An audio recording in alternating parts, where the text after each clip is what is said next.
Bismillahirrahmanirrahim. Assalamualaikum warahmatullahi wabarakatuh. Perkenalkan, nama saya Wahyu Oktaviana dengan NIM 203210229. Di sini saya akan membahas artikel saya yang berjudul Perbedaan Pembelajaran Sebelum COVID-19 dan Saat COVID-19. Masuk ke bab pendahuluan. Pada saat ini, Indonesia sedang dilanda virus yang sangat berbahaya, yaitu COVID-19. Bukan hanya di Indonesia saja, melainkan seluruh belahan dunia mengalami hal yang sama atau serupa.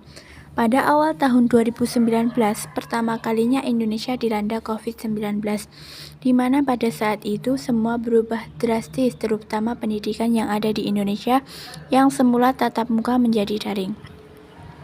Di mana saat itu belum ada persiapan sama sekali, bahkan pemerintah saat itu masih diambang kebingungan.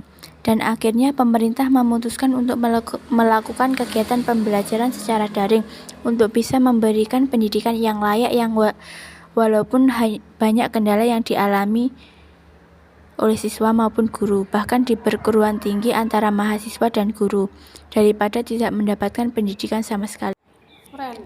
Pembelajaran di masa pandemi COVID-19 yang disusun Kemendikbud, Kemenkes, Kementerian Agama, dan Kementerian Dalam Negeri, pembelajaran tatap muka dilaksanakan melalui dua fase, yakni masa transisi dan masa kebiasaan baru atau new normal. Pembelajaran tatap muka di satuan pendidikan pada zona hijau dilakukan dengan penentuan prioritas berdasarkan jenjang pendidikan yang lebih tinggi terlebih dahulu, dan mempertimbangkan kemampuan peserta didik untuk menerapkan protokol kesehatan dan menjaga jarak atau physical distancing dengan ketentuan PAUD atau formal atau taman kanak-kanak, Raudatul Afdal, RA, dan TK luar biasa, dan non-formal paling cepat 2 bulan setelah SD, MI, paket A, dan SLB melaksanakan pembelajaran tatap muka di satuan pendidikan. Oleh karena itu, pada artikel ini saya akan membahas mengenai perbedaan pembelajaran sebelum COVID-19 dan saat pandemi COVID-19. Masuk ke pembahasan. Pendidikan sangat penting bagi kehidupan anak bangsa dari dahulu kala sampai sekarang. Pendidikan adalah tiang berdirinya suatu bangsa yang berdaulat, adil, dan makmur. Tanpa pendidikan, Indonesia akan buta ilmu pengetahuan. Namun apalah daya sekarang ini di masa pandemi COVID-19, pembelajaran tidak berjalan secara lancar. Banyak halangan dan banyak tantangan, seperti terkendala akan sinyal, HP kurang canggih, dan juga kuota yang terbatas. Sebelum adanya COVID saja, para generasi bangsa sudah banyak tergantung atau bahkan kecanduan dengan HP. Apalagi sekarang saat daring yang hampir semua aktivitas menggunakan HP. Daring kata lainnya adalah dalam jaringan. Menurut Kamus Besar Bahasa Indonesia atau KBBI, Kemendikbud Pusat, yang artinya terhubung melalui jejaring komputer, internet, dan sebagainya. Jadi kegiatan belajar mengajar guru, dosen, siswa, dan mahasiswa kini dilakukan dengan melalui jejaring internet dan aplikasi-aplikasi yang dapat mendukung pembelajaran online yang meliputi proses pembelajaran, pemberian tugas, dan lainnya. Ada beberapa aplikasi juga dapat membantu kegiatan belajar mengajar, misalnya WhatsApp, Zoom, web, blog, Edmodo, dan lain-lain. Aspek media pembelajaran meliputi aspek produk, aspek proses, aspek sikap, dan aplikasi. Aplikasi online merupakan aplikasi yang digunakan untuk pembelajaran daring yang bertujuan untuk menjadikan siswa aktif dan mandiri. Dengan menggunakan aplikasi online seperti WhatsApp, Google, dan aplikasi belajar, siswa dapat mengakses pembelajaran online dan menyelesaikan pembelajaran. Aplikasi online bertujuan untuk melatih kemandirian siswa dan keaktifan siswa. Semakin berkualitasnya pendidikan seseorang, semakin berkembang pula pengetahuan dan skill yang dimiliki, sehingga muncullah ide-ide yang brilian sehingga dapat menciptakan aplikasi-aplikasi pendukung kegiatan belajar mengajar. Berkat orang-orang hebat inilah kita bisa menikmati fitur-fitur yang memudahkan kita dalam berbagai hal, terutama saat pandemi COVID-19 ini.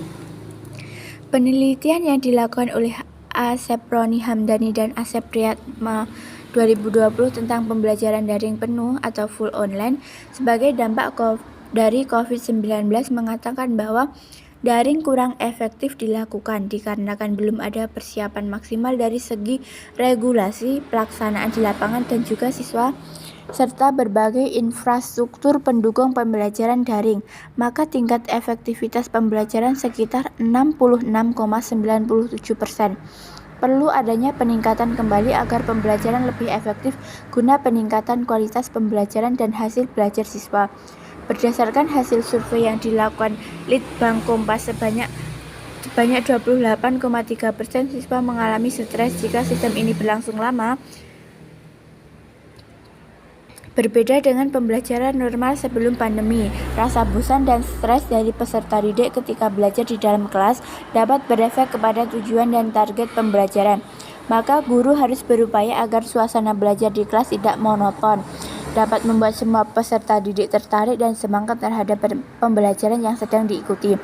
Terlebih lagi, pembelajaran daring yang dilakukan ini perlu dilakukan pembiasaan belajar yang bisa membuat peserta didik nyaman dalam pelajaran dan materi yang disampaikan sesuai dengan tujuan yang telah diterapkan. Belajar kebiasaan adalah proses pembentukan kebiasaan baru atau perbaikan kebiasaan-kebiasaan yang telah ada. Kebiasaan belajar dapat diartikan sebagai cara untuk teknik, tugas, dan pengaturan waktu untuk menyelesaikan kegiatan. Tujuannya agar manusia memperoleh dan menentukan sikap-sikap dan kebiasaan perbuatan baru yang lebih tepat dan positif dalam arti sesuai dengan kebutuhan pada saat itu.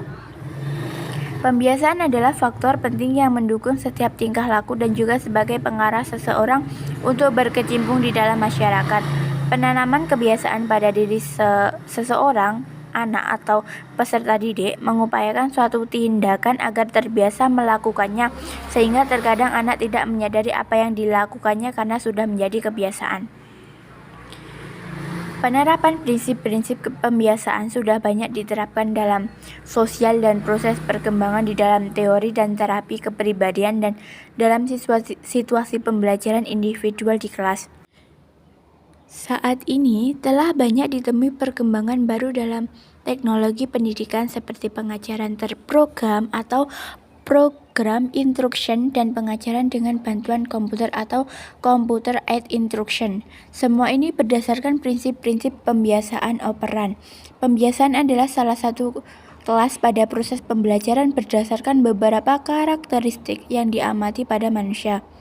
Prinsip-prinsip dan konsep-konsep pembiasaan kemudian diperluas ke aspek pembelajaran manusia yang lebih kompleks, khususnya pembelajaran verbal, transfer memori, dan pembelajaran kompleks. Masuk ke bagian akhir artikel yaitu penutup.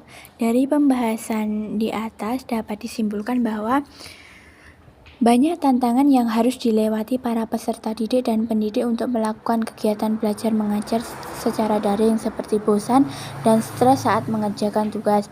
Jika dibandingkan dengan sebelum pandemi COVID-19, pasti sangat jauh berbeda. Saat sebelum pandemi COVID-19, yaitu pada saat tatap muka, peserta didik dapat menanamkan sikap sosialisme melalui kegiatan berdiskusi, tanya jawab antar teman, dan juga beradaptasi dengan lingkungan sekolah. Mungkin itu saja presentasi yang dapat saya sampaikan. Bila ada kurang lebihnya mohon maaf. Akhiron billahi taufiq walhidayah wa ridwan walinayah. Assalamualaikum warahmatullahi wabarakatuh.